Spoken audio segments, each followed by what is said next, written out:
안녕하십니까? 네, 많이 더울 거를 걱정했는데 그래도 조금씩 하나님께서 바람을 조금씩 불어주시는 것 같습니다. 오늘 우리가 말씀에 요절인 27절을 같이 읽고 제가 기도하고 말씀을 섬기겠습니다.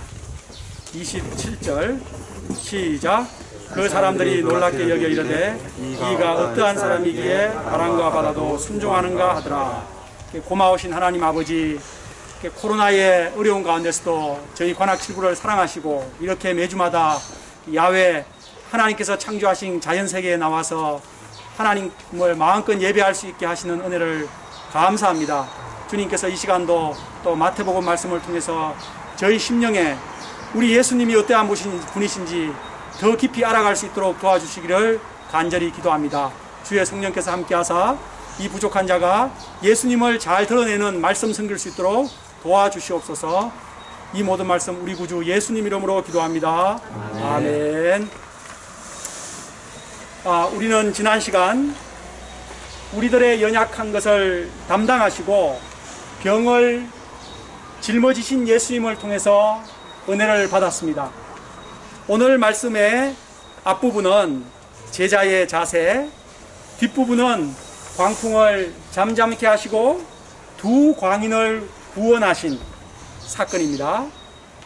특히 광풍을 잠잠하게 하시는 예수님을 보며 제자들이 외친 말, 이가 어떠한 사람이기에 바람과 바다도 순종하는가?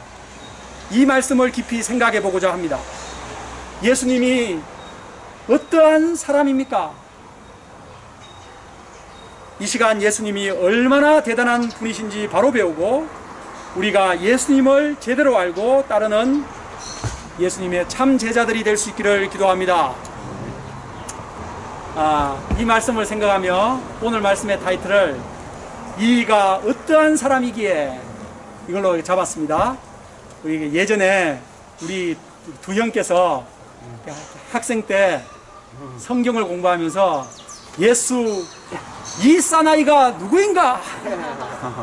라는 말을 했다는 얘기를 제가 그 전설적인 말을 듣고 야, 참 멋진 질문이다.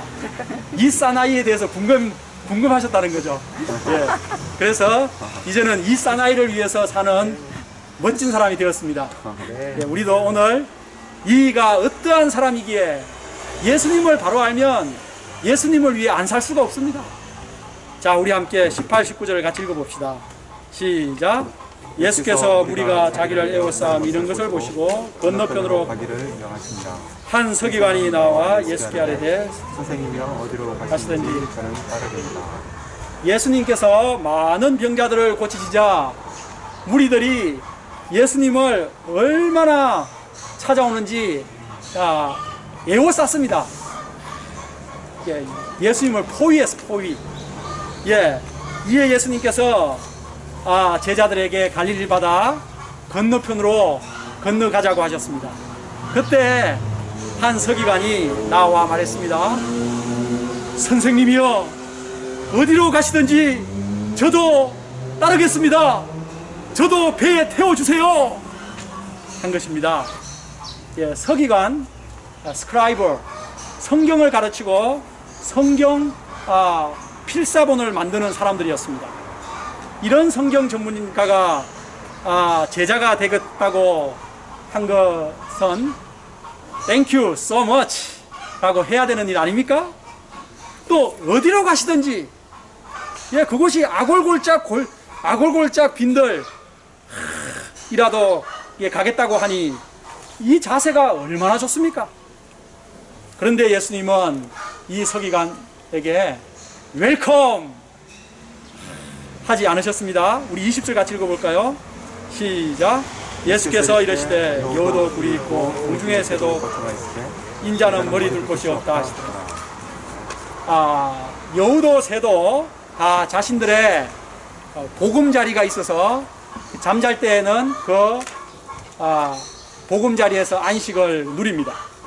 그런데 우리 예수님께서는 머리 둘 곳 없는 삶을 사셨습니다.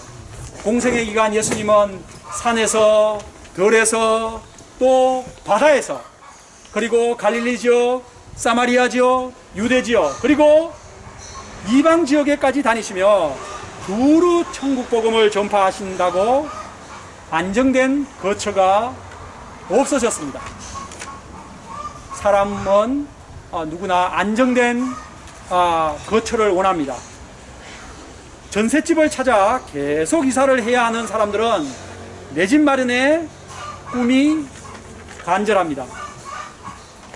누구나 안정된 직장, 안정된 내 집, 그래서 안정된 노후를 원합니다.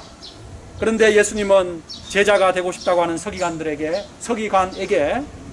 제자의 삶이 안정된 삶과는 거리가 멀다고 하셨습니다.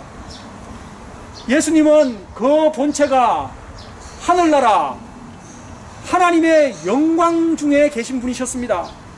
그러나 죄로 죽어가는 인생들을 살리기 위해 이 땅에 낮아져 오셨고 온갖 종류의 죄인들을 밤낮 없이 섬기셨습니다.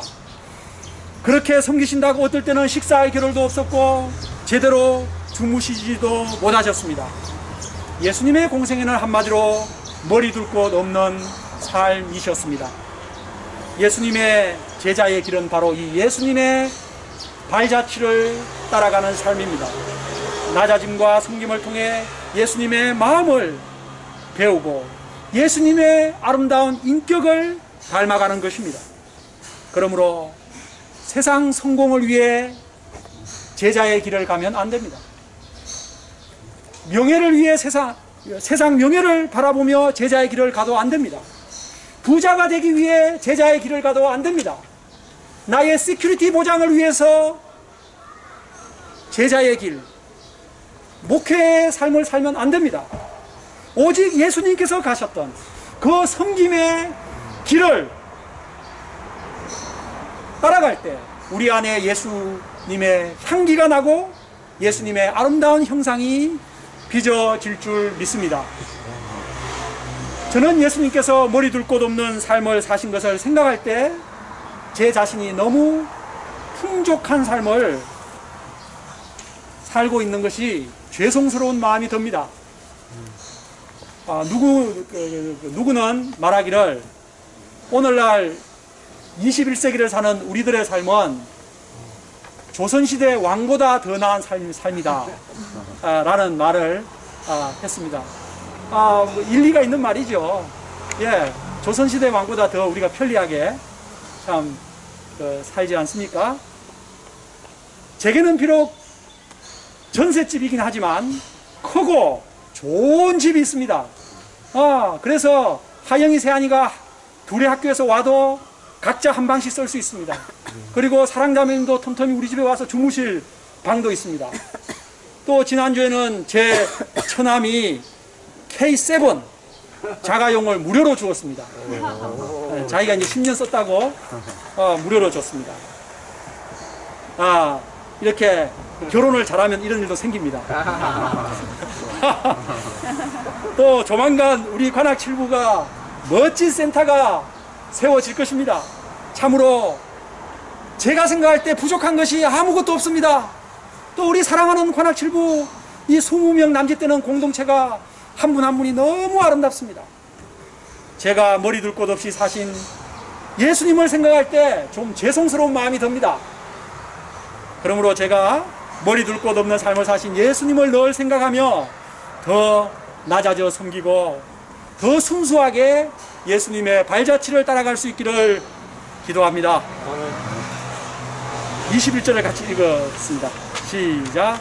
제자 중에 또 한 사람이 이르되 주여 내 아버지를 장사하게 이 제자라고 한 것은 그 12사도 그 12제자에는 속한 사람이 아니고 그 이선 제자 그 70인의 제자들이 있었다고 했는데 그 이선 제자 중에 한 사람인 듯 합니다. 어이구. 네네. 맞다고 이렇게 탁. 그는 아버지의 장례를 먼저 치른 후에 예수님은 나중에 따르고자 합니다. 유대인들에게 부모 장례는 어떤 의무보다도 중요한 신성한 의무였습니다. 우리나라도 부모님 장례는 어떤 상황에서도 excuse가 됩니다. 그런데 예수님의 대답은 의외입니다. 22절을 같이 읽어볼까요? 시작. 예수께서 이르시되 죽은 자들이 그들의 죽은 자들을 장사하게 하고 너는 나를 따르라. 예. 이 말씀이 예수님이 부모 장례식도 인정하지 않는 아주 몰인정하신 분이라고 그렇게 오해하는 그런 말을 한 불신자도 있습니다. 그런데 여기서 죽은 자들이 그들의 죽은 자를 장사하라 했을 때 앞에 죽은 자들은 영혼이 죽은 자들 말하고 또 예수님을 모르는 자를 말하는 거죠. 뒤에 죽은 자는 육신이 죽은 자를 말하는 것입니다. 부모님의 장례를 잘 치루어 드리는 것은 좋은 일입니다. 부모님의 무덤을 또 아름답게 꾸며드리고 또 비석도 세워드린다는 것은 참 좋은 일입니다. 그러나 그렇게 하는 모든 것이 이미 돌아가셔서 흙 속에 묻혀 계신 부모님을 위한 것입니까? 여러분 한번 깊이 생각을 해보십시오. 이미 돌아가신 흙 속에 묻혀 계신 부모님을 위하는 것이라기보다는 제가 생각할 때 남아있는 유족들을 위하고 유족들이 위로와 기쁨을 받는 것입니다. 그런 거 아닐까요? 기독교는 죽은 후에 부모님께 효도하는 종교가 아닙니다. 살아계실 때 효도하는 종교입니다. 우리 기독교는 유교나 불교처럼 돌아가신 후에 뭐 삼오제를 지내고 또 삼년상을 치르고 또 제사를 해마다 또 그 허리가 휘어지도록 자매님들이 상을 차려서 드리고 그렇게 하는 죽은 종교가 아닙니다. 저는 항상 그 생각을 했거든요. 그 제삿날만 돌아오면 우리 그 제사 지내는 그 큰 집이라든지 힘들다는 거예요. 자기들이 또 막 제사 돈도 들고 하니까 너무 특히 그 박효진 장로님 그쪽 집안은 1년에 제사가 14번이에요. 그러니까 그 시집간 며느리들이 매달마다 제사 지낸다고 허리가 휘어지는 거예요. 제가 그때 무슨 생각했는가 하면 진짜 부모님이라면 진짜 사랑이 많은 부모님이라면 돌아가신 부모님이 나한테 그렇게 제사법 올려라 그렇게 하지 않을 거라고 저는 생각했었어요. 예. 우리 기독교는 살아계실 때 부모님을 잘 복양하고 살아계실 때 부모님을 천국으로 인도하고자 애를 쓰는 그런 종교인 것입니다. 죽은 후에 효도하는 것이 다 무슨 소용이 있습니까? 그 제사밥을 부모님이 와서 먹습니까? 다 끝나고 나서 자기들이 먹죠. 여러분에게 질문을 한번 드려볼게요. 사고가 났습니다. 대형 사고가 났습니다. 버스가 부딪혔습니다. 기차가 부딪혔습니다. 수십 명이 막 사망자와 부상자가 났습니다. 여러분, 그때 사망자를 먼저 옮겨야 됩니까? 부상자를 먼저 옮겨야 됩니까? 자, 사망자를 먼저 옮겨야 된다. 손 들어보세요. 그럼 부상자를 먼저 옮겨야 된다. 손 들어보세요. 그겁니다. 바로 이것이 바로 이와 마찬가지로 죽어가는 사람, 죽어가고 있는 다잉하고 있는 ing 하고 있는 사람, 그 구조와 이미 죽어버린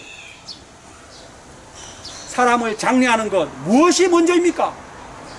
예수님은 죄로 죽어가는 사람을 살리기 위해서 이 땅에 오셨습니다.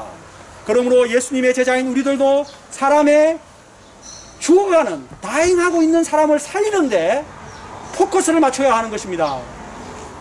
예. 유교적으로 생각하면 좀 납득이 안 될 수가 있습니다. 그러나 잘 생각을 해보십시오. 생명의 관점에서 생각을 해보십시오. 구원의 관점에서 생각을 해보십시오. 본문의 제자는 세상에 급한 일을 먼저 하고 예수님은 나중에 따르겠다 하였습니다.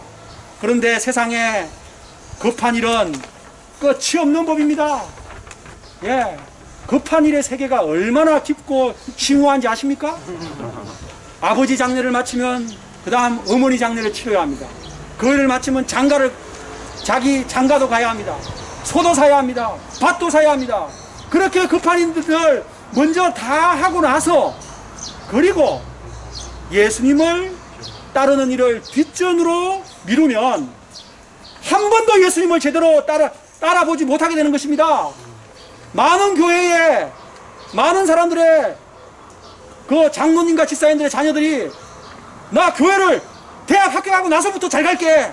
나는 지금 수험생이라고. 그 교회 가는 거 1년, 2년 좀 보류 좀 해줘. 고등학교 2학년, 1학년 때. 예배를 한다는 예배를. 그것이 심각한 그 한국교회에 일어나고 있는 문제입니다. 우리 여기는 그 고3인 우리 혜인이 나오잖아요. 우리 하영이도 나오잖아요. 이렇게 대학 합격이 그것이 대수입니까? 예. 저도 대학 다 나왔고 여기 서울 어디 나오는 분들 다 있는데 대학이 대수입니까? 예수님이 대수입니까? 우리 그 두 형. 예수님이 훨씬 낫죠. 예수님이 천배 만배 대수입니다. 예. 예수님 모르고 좋은 대학 가면 누구같이 됩니다. 완전히 불신자, 누구같이. 그래, 앤티크라이스트. 근데 예수님 알고 좀 중급 대학을 가도 그 사람은 정말 알짜배기 사람이 되는 것입니다. 저는 이 우선순위에 변함이 없습니다. 예. 우리 여기 김다한 형제를 보십시오. 예수님을 최우선으로 하니까 멋있지 않습니까? 그런데 이 김다한 형제가 자기 서울대 다닌다고, 나 서울대 공부가 힘들기 때문에 예수님은 좀 둘째니까 예배도 스킵하고 이렇게 하면 공부 잘하는 걸로 좀 리스펙트 받을지 모르지만 마음으로부터 리스펙트가 안 되죠. 예. 예. 우리가 세상 급한 일들 먼저 다 하고 나서 예수님 따르고자 하면 예수님 못 따릅니다. 한 번도 생명 살리는 일 못하고 죽습니다. 그러므로 우리 크리스찬들은 생명 살리는 일을 우선해야 합니다. 우리가 예수님을 따르는 일을 최우선으로 함으로 내가 먼저 생명을 풍성히 누리고 또 다른 사람의 생명을 풍성히 누리도록 살리는 그런 멋진 삶을 살 수 있기를 기도합니다. 네. 우리 함께 23, 4절 읽겠습니다. 시작. 배 어르신의 제자들이 바다에 건너리라. 네. 제자들이 예수님을 모시고 갈릴리 호수를 건너가고 있었습니다.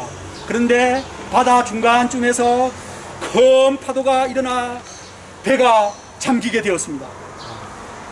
이 갈릴리 노련한 어부들인 제자들이 아무리 노를 어여차 물편에 야 돛을 내려 하며 베드로 뭐하는 거야 야고보 하면서 노련한 실력을 발휘한다고 애를 썼지만 자신들의 통제밖에 역대급의 파도였습니다. 배가 곧 침몰하고 이제 죽을 것만 같았습니다. 이런 와중에 예수님은 무엇을 하고 계셨죠? 예. 주무시더니 우와, 아니 어떻게 배가 싱킹되고 있는데 지금 난리법석인데 거기서 주무실 수 있을까요? 예수님이 어떻게 주무실 수 있었는가 거기에 대한 여러 가지 썰이 있는데 너무 피곤해서 주무시고 있었다. 근데 또 어떤 유려 가설은 예수님이 실눈을 뜨고 제자들이 어떻게 하는지를 이렇게 주무시는 척 하면서 실눈을 뜨고 이 위기 상황을 어떻게 하는지 보고 있었다. 이제 그런 썰이 있습니다. 제자들은 결국 예수님을 깨우며 말했습니다. 주여! 구원하소서! 우리가 죽겠나이다! 예. 이것보다 더 심하게 소리 질렀겠죠? 예. 이에 예수님께서 잠에서 일어나신 후 제자들에게 무엇이라고 하셨습니까? 큰 파도로 죽을 고생을 한 제자들에게 I am sorry. 미안하구나. 내가 너무 피곤해서 잠을 깊이 잤구나. 고생들 많았다. 이렇게 위로의 말씀을 해주셨습니까? 좀 그렇게 해주셔야 될 것 같은데. 아닙니다. 도리어 책망을 하셨습니다. 어찌하여 무서워하느냐? 믿음이 작은 자들아. 아니, 큰 파도가 배가 깔아앉고 있는데 무서워하는 것은 당연하지 않습니까? 그런데 예수님은 무서워한 것을 책망하십니다. 예수님은 제자들이 왜 무서워한다고 했죠? 믿음이 작기 때문에. 만약 믿음이 그럼 크다면 무서워하지 않는다는 거죠. 믿음이 크다면 이런 죽을 것 같은 상황에서도 용기 백배하다는 거죠. 와, 믿음이 보배입니다. 문제는 무서운 상황이 아니라 우리의 작은 믿음입니다. 예수님은 하나님께 대한 큰 믿음이 있으셨기 때문에 이러한 광풍 중에서도 편안히 주무셨던 것입니다. 믿음이 두려움을 이깁니다. 어떤 상황, 심지어 죽음의 상황에서도 하나님께 대한 큰 믿음이 있다면 이길 수 있습니다. 많은 사람들이 상황이 문제라고 말하거든요. 그러나 본질은 뭐가 문제죠? 믿음이 문제인 것입니다. 상황이 문제가 아닙니다. 예, 상황이 문제인 사람은 평생 상황에 질질 끌려다니는 종로로 사는 삶을 살다가 죽을 것입니다. 그러나 믿음 있는 사람은 상황을 극복하고 사는 사람입니다. 그것이 믿음입니다. 제자들을 꾸짖으신 예수님은 이제 일어나셔서 바람과 바다를 꾸짖으셨습니다. 마치 살아있는 사람을 꾸짖듯이 꾸짖었습니다. 그러자 순식간에 바람이 멈추었고 그 높이 치솟던 그 파도, 바다가 나여졌습니다. Completely calm.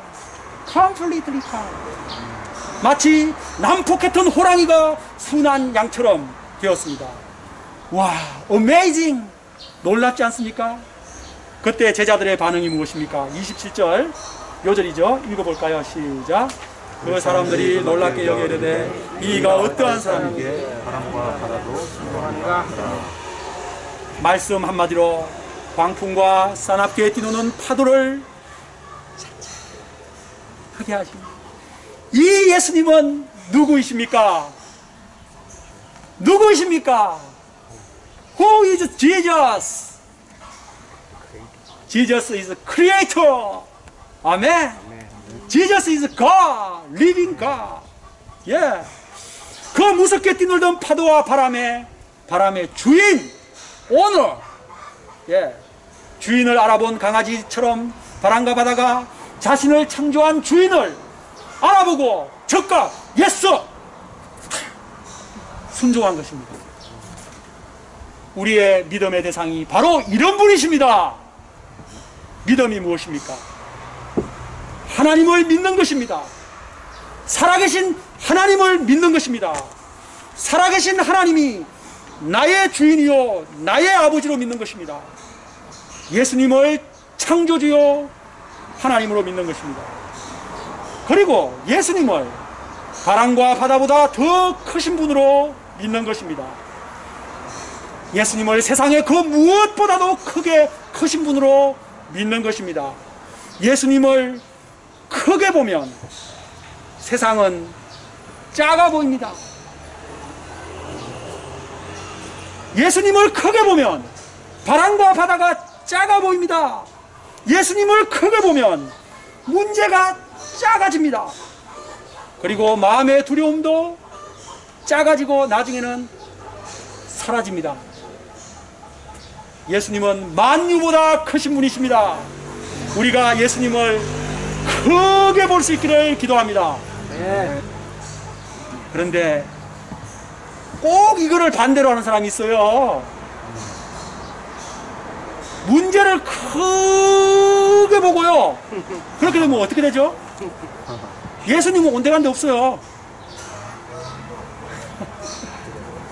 예수님은 제자들을 배에 모시고 제자들은 예수님을 배에 이렇게 태우고 가면서도 예수님이 함께 있는데도 두려워서 죽는 줄 알았죠. 우리들도 마찬가지죠. 우리 인생은 항해와 같다는 그 말이 있습니다. 목적지인 천국에 도착하기까지 우리의 항해에는 반드시 광풍이 여러 차례 닥쳐옵니다. 믿는 사람이라고 광풍이 피해가는 건 아닙니다. 물질의 광풍이 찾아옵니다. 가정 문제의 광풍이 닥칩니다. 사고나 큰 질병의 광풍이 닥칩니다. 최후로 무슨 광풍이 닥치죠? 죽음의 광풍이 다 여러분에게 찾아갈 것입니다. 이런 광풍이 닥칠 때 불신자들은 두려움에 빠져 절망 가운데 죽어갑니다. 그러나 우리 믿음의 사람들은 다릅니다. 믿음의 사람은 큰 광풍이 닥칠 때 그때 믿음의 진가를 발휘하는 것입니다. 광풍을 통해서 하나님의 살아계심을 체험하고 승리를 체험하는 것입니다. 아멘. 그렇게 되시기를 기도합니다. 아멘. 그러면 구체적으로 광풍이 닥칠 때 여러분들은 어떤 믿음으로 광풍을 이기시겠습니까? 오늘 말씀에서 저는 두 가지를 생각해 보았습니다. 첫 번째, 예수님이 나의 배에 함께 타고 계시다. 그 믿음. 임마누엘의 믿음. Jesus with me. 그 믿음으로 우리는 이길 수 있습니다.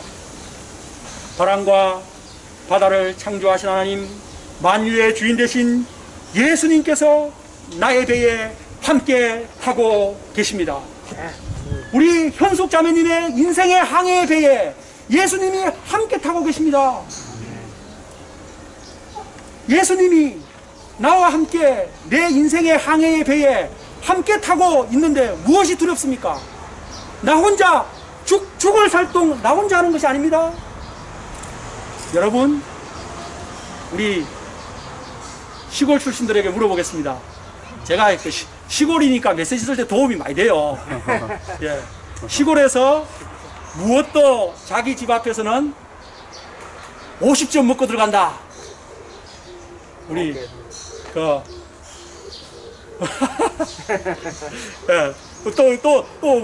보아스님 맞추겠습니까? 무엇도 자기 집 앞에서는 50점 먹고 들어간다. 그래요. 항상 잘 맞췄는데. 누가 맞출래요? 누가 맞춰봐요? 예? 두영. 예? 두영이 지금 맞습니다. 똥개. 맞습니다. 강아지 또는 똥개입니다. 우리 똥개, 귀엽다 그러잖아요. 그 아주 가장 귀여울 때 할아버지들이 자기 손자들 똥개 그러거든요. 그래서 똥개를 나쁘게 생각하면 안 돼요. 우리나라의 전통적인 바둑이가 똥개입니다. 자, 제가 이제 우리 말의 속담에 똥개도 자기 집 앞에서는 50점 먹고 들어간다. 용감하다. 이런 말입니다. 왜 그럴까요? 보아생님 왜 그래? 왜? 주인이 집 안에 든든한 백으로 있잖아요. 백이 있는데. 그래서 아무리 큰 개가 와도요, 싸나운 개가 와도 자기 집 대문 앞에서는요, 막 자기가 왕처럼 막 짖어요. 그러면 주인이 딱 나오거든요. 개도 믿음이 있습니다. 믿음이 없으면 개보다 못한 것이 되는 것입니다. 하물며 시골, 우리 바둑이도 이런 믿음이 있는데, 우리가 예수님이 우리의 든든한 백이 되신다는 사실을 믿어야겠습니다. 아멘. 이런 믿음이 있으면 어떤 광풍도 성난 파도도 두렵지 않게 되는 것입니다. 죽음도 두렵지 않습니다. 죽음의 강을 담대히 건너갈 수 있습니다. 저는 요즘 그런 기도를 많이 하고 있는데, 죽음이 정말 죽음에 대한 두려움이 많이 물러갔어요. 제가 그 세월호 사건이 저한테 그런 충격을 주었습니다. 그게 세월호 사건이 저에게, 우리 한국 국민 전체에게 뭐를 주었죠? 트라우마를 줬잖아요. 내가 과연 세월호 같은 사건이 생겼을 때 내가 담대히 이렇게 살리고 죽는, 그걸 내가 생각을 해봤는데 그 믿음이 지금은 거의 다, 지금은 하나님께서 거의 다 내 마음에 주신 것 같아요. 왜냐하면 예수님은 죽음보다 크신 분이기 때문입니다. 죽음을 경복하신 분이기 때문입니다. 예, 죽음을 두려워하지 않는 큰 믿음의 사람들이 될 수 있기를 기도합니다. 자, 둘째로, 자, 첫 번째로 Jesus with me, Jesus with us, 그거라 그랬죠. 두 번째로 어떤 믿음? 예수님이 나의 배에 어떤 믿음? 예? 뭐라고요? 이거 말 안 같은데? 아, 역시 마리아자면 정말 또 정말 아주 샤프하세요. 예. 예수님이 나의 배에 선장이시다. 캡틴임을 믿는 믿음입니다. 예수님이 나와 함께 계신 것을 믿을 뿐만 아니라 나의 배에 선장이심을 믿어야 합니다. 많은 사람들이 아, 예수님이 나와 함께 하는 거 믿지. 그거 성경에 나와 있는 임마누엘이잖아. 그런데 별로 힘이 안 돼. 나 두려워. 이런 죽는 소리를 하는 사람들이 많습니다. 왜 그럴까요? 그것은 예수님을 자기 배에 진정한 선장으로 인정하지 않기 때문입니다. 예수님이 함께는 하는데 배가 막 흔들리고 있잖아요. 제자들 막 예수님이 함께 저 주무시고는 있지만 막 배가 흔들리고 뒤집어 죽을 것 같잖아요. 그때 어떻게 해야 되겠습니까? 예, 선장을 깨워야죠. 선장을. 예. 제자들 처음에 자신의 노젓는 실력으로 자신들이 해보고자 했잖아요. 열심히. 그런데 그들의 한계에 부딪혔고 그들은 선장을 깨웠습니다. 제자들이 오늘 이 말씀에서 잘한 것이 한 가지 있습니다. 그것이 선장 되신 예수님을 깨웠다는 것입니다. 주여, 우리를 구원하소서. 우리가 죽겠나이다. 예, 이거 제자들이 잘한 것입니다. 이것을 부정적으로 말하는 그 메시지도 있기도 한데 저는 잘한 것이라고 봅니다. 예, 거기서 할 수 있는 최선입니다. 솔직히. 예, 예. 예수님 안 깨우고 자기들 계속 합니까? 그럼? 계속? 예수님께 도움을 요청하는 것, 이것이 바로 뭡니까? 기도입니다. 간구입니다. 우리도 광풍 불고 파도가 들이닥치는 두려운 상황에서 주로 어떻게 합니까? 자기가 해보려고 애를 쓰잖아요. 우리는 제자들처럼 외쳐야 합니다. 주여, 나를 도우소서. 주여, 주밖에 도와줄 리가 없나이다. 예. 그 요사밧 왕의 기도를 해야죠. 주여, 강한 자와 약한 자 사이에 도와주실 분은 여호와밖에 없사오니 약한 나를 도우소서. 그랬을 때 40만 대군밖에 되게 2배가 넘는 100만 대군이 쳐들어왔을 때 이겼죠. 예. 예. 광풍이 나보다 더 센데 어떻게 합니까? 광풍보다 더 세신 분에게 부탁을 해야죠. 예, 이거 산수를 해보세요. 누가 더 센지를. 예, 주님의 도움을 간청하는 것, 이것이 바로 예수님을 나의 배의 선장으로 모시는 것입니다. 예수님을 선장으로 인정하고 예수님께 키를 온전히 맡기는 것입니다. 예, 배의 키를 예수님께 맡기는 것, 이것을 예수님, 내 배의 선장이 되셔서 운전 좀 해주세요. 광풍을 헤쳐주세요. 라고 이제 그렇게 하는 것이죠. 이거를 다른 말로 운동에 비유해 볼게요. 운동에서 힘을 뺀다는 말로 표현됩니다. 자, 우리 운동 좋아하시는 분이 참 많죠. 우리 도령도 있고 여기 한서 형님도 있고 있는데, 운동을 잘하시는 분하고 운동을 잘 못하시는 분의 특징이 뭡니까? 이거는 누가 얘기했지? 뭐라고? 강약 조절. 아, 예. 예, 맞는데 지금 제가 하고 있는 얘기의 연장선상에서 얘기하면, 예, 그걸 뭐라고 얘기할 수 있을까요? 다한형제님 얘기해보세요. 힘을 잘 빼는 것. 댕동댕동입니다. 맞습니다. 예.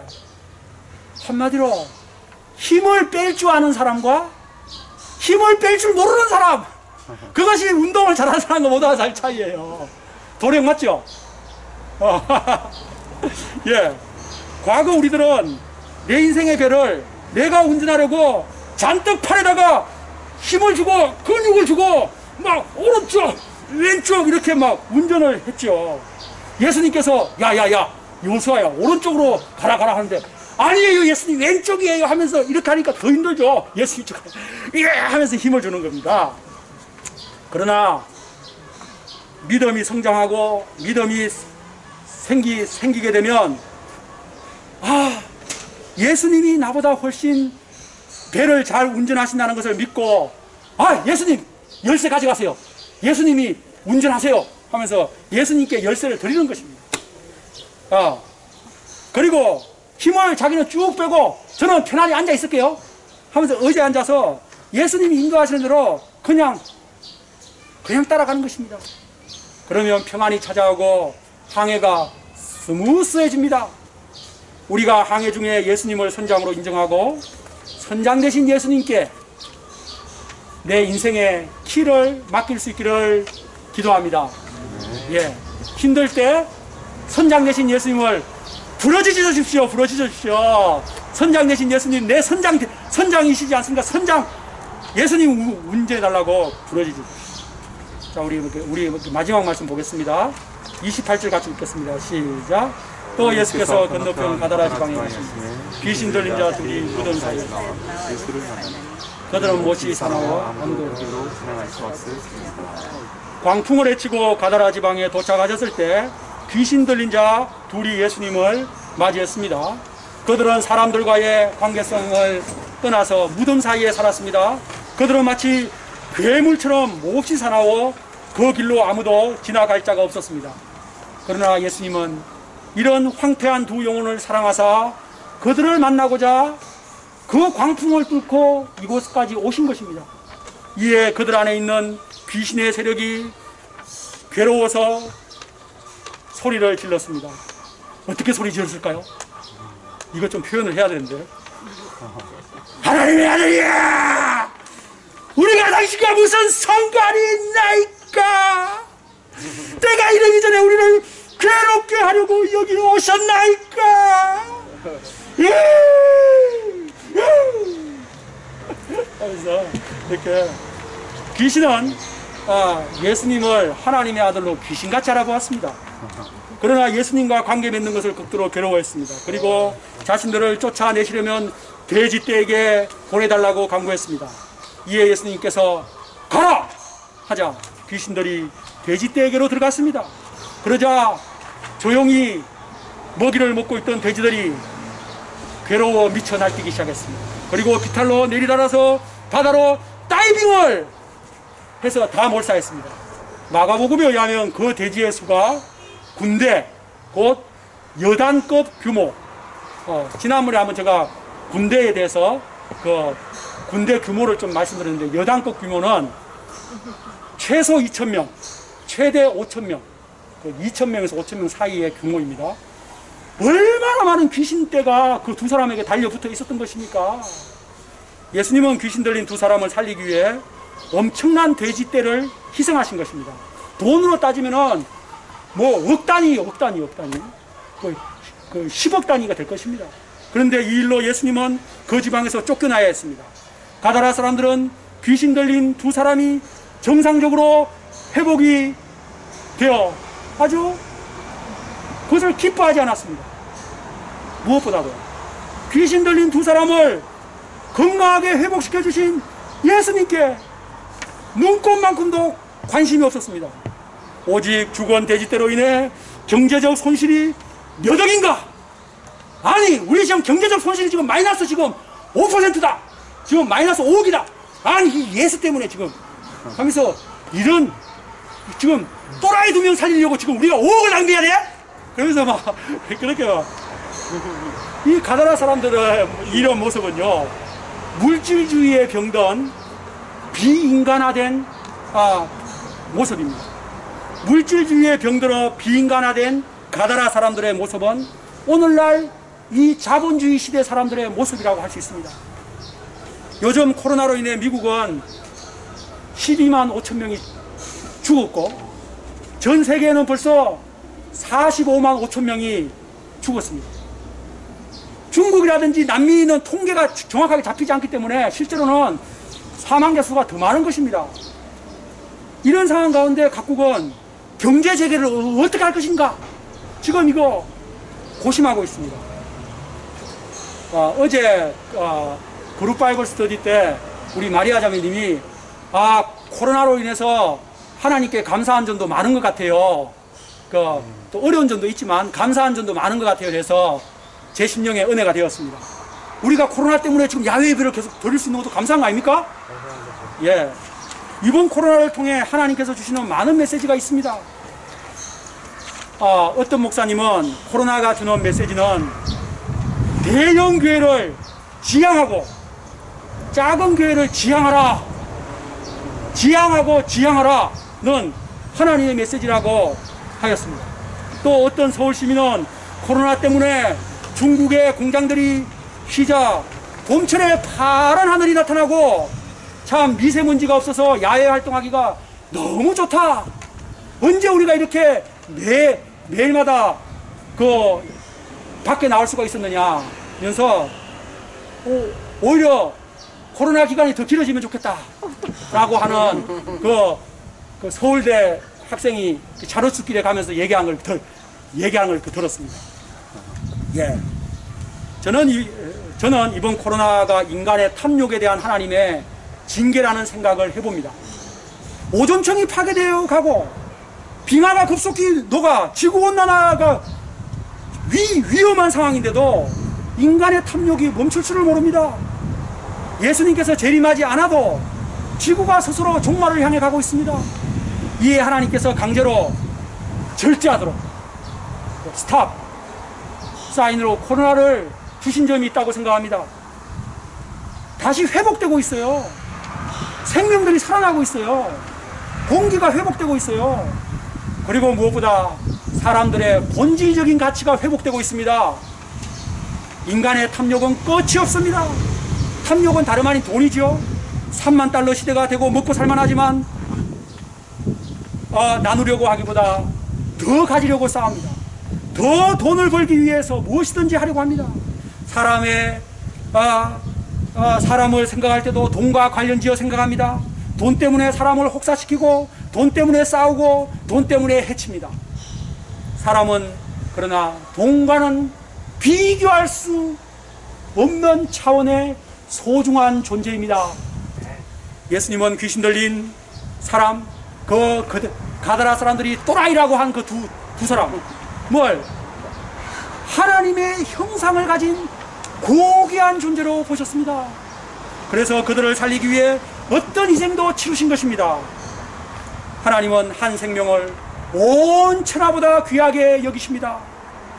그래서 십자가에 예수님께서 자신의 생명을 주시기까지 귀하게 여기십니다. 가다라 사람들에게는 귀신 들린 두 사람보다는 돼지떼가 더 유용했을지 모르지만 예수님은 달랐습니다. 예수님에게는 지극히 작은 자 한 사람이 온 천하보다 귀합니다. 우리가 이 예수님의 마음, 예수님의 가치관을 배울 수 있기를 기도합니다. 가다라 사람들처럼 오늘날 사람을 내 가치를 돈, 효용성으로 판단하지만 우리들은 예수님처럼 생각하기를 기도합니다. 아무 쓸모없어 보이는 지극히 작은 자라도 하나님의 형상을 가진 천하보다 귀한 존재로 여기기를 기도합니다. 아무리 세상이 물질주의 시대가 되고 비인간화되어 가더라도 우리들은 예수님처럼 소자 한 사람을 천하보다 귀하게 여기는 사랑의 공동체가 되기를 기도합니다. 우리 관악칠구가 사람을 소중히 여기고 사람을 키우는 그런 교회 되기를 기도합니다. 기도하겠습니다. 고마우신 하나님 아버지, 오늘 예수님이 얼마나 대단한 분이신지 배웠습니다. 주님, 예수님은 주님 바람과 파도를 창조하신 창조주시며 그 모든 만물의 주인이십니다. 주님, 저희가 이 예수님을 크게 보는 믿음으로 주님 살아가게 하여 주십시오. 주님, 무엇보다 예수님이 주님 세상에서 버린 그 귀신 들린 두 사람을 위해 십자가에서 생명을 희생하신 것을 생각합니다. 저희가 이 예수님의 마음을 배워 우리도 소자한 사람을 천하보다 귀하게 여기는 그런 사랑의 관악칠부 공동체 되게 하옵소서. 예수님 이름으로 기도합니다. 아멘.